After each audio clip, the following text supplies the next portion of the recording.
Hello and welcome to this video all about the net present value, also known as our discounted cash flow investment appraisal. What we're going to do in this video, first of all, we need to understand what we actually mean by net present value. Then we're on to the main event. We're going to take a look at how we calculate the net present value. And to finish off, always my favourite, we'll be doing some evaluation, the advantages and the disadvantages of the net present value as an investment appraisal. Let's get into it. But as we said, to start this video off, we need to understand what we actually mean by the net present value. Well, quite simply, the net present value investment appraisal evaluates the total value of future cash flows in today's term by discounting them at a chosen rate. You might be thinking, Jack, what on earth are you on about? Well, don't worry, we're going to break this down in lots more detail. But essentially, all you need to know now is that money today is worth more than the same amount in the future. So you might be asked the question, would you rather have £10,000 today or £10,000 in 5 years' time? Now, some of you might say, I'd rather have it today so I can spend it on whatever. I can spend it on clothes, fashion, whatever, a car, whatever it might be. But there's also a second layer to that question. You'd also want the money today because actually £10,000 today is worth more than £10,000 in 5 years' time. You might be thinking, well, it's the same amount. 10,000 is still 10,000. Well, think of it like this. Go back 100 years ago. How much did a house used to cost? You could have got a really nice house for about £5,000. But today, you're lucky if you're going to get a decent house for £250,000 plus. And the reason why is because of factors such as inflation. Because we know inflation causes money to lose value over time. And not only that, you've got investment opportunities. Why wait to have £10,000 in 5 years' time when you can invest that money, put it into a savings account, an ISA, you can put it into stocks, shares, whatever you want. And let me show you how this works. Now, before I go into this, this is not investment advice, this is not financial advice, this is just to show you an example of how net present value works. Let's say you invested £10,000 today, and that has a return in your account of 8%, which is very good, by the way. So today you invest £10,000. Well, in 1 year's time, that's going to be worth £10,800. In 2 years' time, that's going to be worth £11,664. In 3 years' time, that's going to be worth £12,597. 4 years' time, that's worth £13,605. And in 5 years' time, that is worth £14,693. So this is why you'd want the money today. Because if you had £10,000 in 5 years' time, well, you're missing out on £4,693 additional pounds. So how does this work then in terms of investment appraisal? Well, let's say to start off with, we've got two investments. Investment A costs us £100,000 and has a net present value of £40,000. But investment B, that has a higher investment cost of £250,000.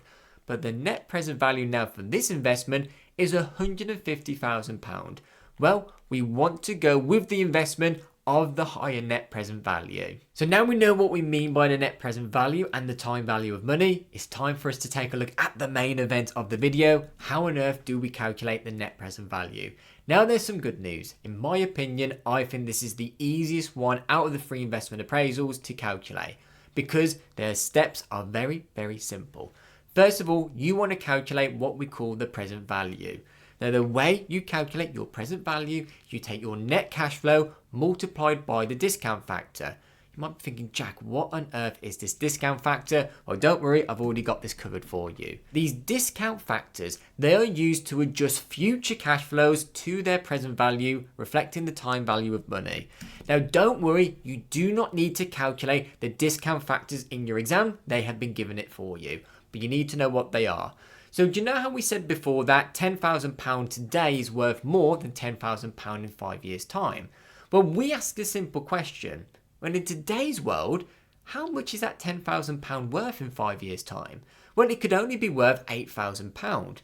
The way I've done that is I've multiplied that £10,000 by a discount rate. So this is how we start calculating the present value. On the screen here, we've got a typical investment. So we start off with the first column, that is our years. We go year 0, 1, 2, 3, 4 and 5. Now the reason we start with year 0 is that this represents the initial investment because we can see in your net cash flow column, we've got bracket 600,000. Well, brackets means there's a negative value. So this investment has cost us £600,000. That's how much I'm paying today for this specific investment. Then of course the net cash flows go up: 85,000, 125,000, 150,000, 190,000 and £275,000. Then we have those discount factors. Now once again, these will be given to you in your exams. So we've got discount factor for year 0, that will be 1. Now the reason why we have 1 in year 0 is because when we multiply your net cash flow by that, the present value will be the exact same as the net cash flow, because £600,000 today is worth £600,000 today. But as you can see, the number gets smaller and smaller the further we go throughout those years. And the reason why it does that is because obviously the further you get into the future, inflation's taken a bigger toll, so the value would have dropped a lot more. So as we said, to calculate the present value, all we need to do, we need to take the net cash flow multiplied by the discount factor. So for the first one, minus 600,000 times by 1 equals minus £600,000. For year 1, we do 85,000 times by 0.92. That gives us 78,200. Year 2, we got 125,000 times by 0.84, gives us a present value of 105,000. Year 3, we do 150,000 times by 0.77, gives me a present value of 115,500.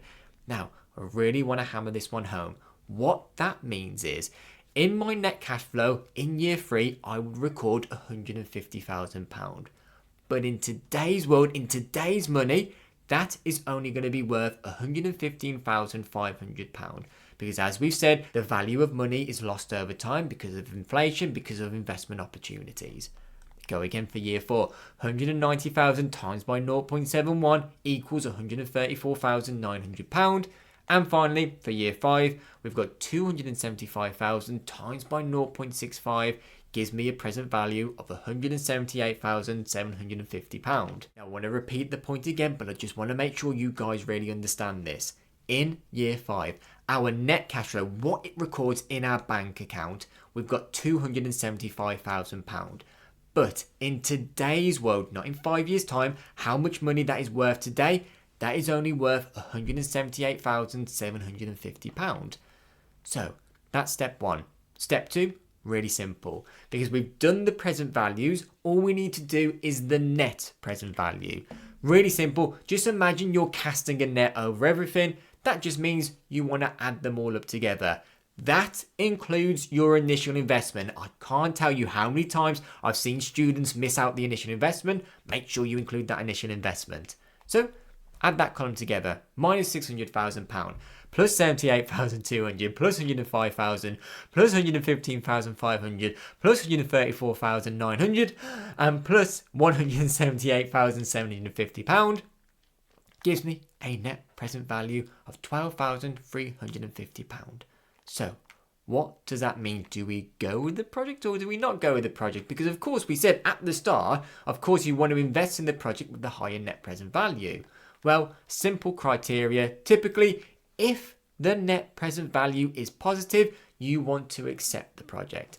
If the net present value is negative, you want to reject the project. So £12,350 positive, therefore we accept this project. Just a quick one, if you are looking for a little bit more help with your business studies, whether that's building more confidence with the content such as the calculations, the theories and models, the key terms, or whether it's getting a bit more clarity on the correct exam techniques that you should be following, or even if it's getting more personalised feedback on the exam answers that you have been writing, well, I've got a tutoring program which is taking on a limited number of students who are looking to really improve their grades in business. And we offer a variety of different services for our students, whether that's one-to-one sessions, small group sessions, online courses, online resources, message support, personalised feedback for exam marking, and so much more. As I said, we only have a limited amount of spaces, but if you are interested, check out some of the links below in the description. Back to the video. The last thing now that we need to do in this video is to take a look at the evaluation. What is the advantages and the disadvantages then of using your net present value as an investment appraisal tool? Starting off with those advantages. The big one, we account for the time value of money. The net present value investment appraisal can be considered a bit better than your payback, than your average rate of return, because we factor in the time value of money. So there is an argument to say that, well, even if the payback period and the average rate of return is with investment A in favour, but the net present value is in favour with project B, you'd probably want to go with project B. Also as well, it's not like the payback period where we just care about when we get the money back. With the net present value, with that discounted cash flow, we consider every single year of the project. So it considers the entire cash flow of the project lifespan, and as well, you can adjust it for risk. Because what we can do is, as I said, you don't need to calculate those discount factors, but you need to know what they are and how to use them. You can increase that discount rate, which would reduce those individual discount factors. Now, why that's important? Because this can begin to factor in risk. Because what it would do then to your present value is that it would severely begin to decrease it. Now, we can do this because we might say, well, inflation could be at 2% at the moment, but there's a lot of risk and uncertainty that it might go up to 8% each year. However, of course, there are your disadvantages. One of the big drawbacks of our net present value of the discounted cash flow is coming actually from those discount rates. They are just estimates. They are prone to inaccuracy because we think, well, how do we actually get them? Are we factoring a high discount rate or a low one? These are all estimates. And as well, the final value, it's not expressed as a percentage, it's expressed as a monetary value. So sometimes it's quite difficult to compare against different projects because yes, if a project is much bigger, then in theory, the net present value should be a lot higher. But the average rate of return, the average return on your investment might be in favour for all these other projects. And finally, it can be complex to calculate. Not necessarily the steps that we've just shown you, but actually finding out the discount rate. If you found this video useful and want to continue your revision, then I highly recommend you check out our video here, all about decision trees. I hope this video has helped you understand a little bit more about your net present value, about what it is and how to calculate this. Thank you so much for watching, and I'll see you in the next one.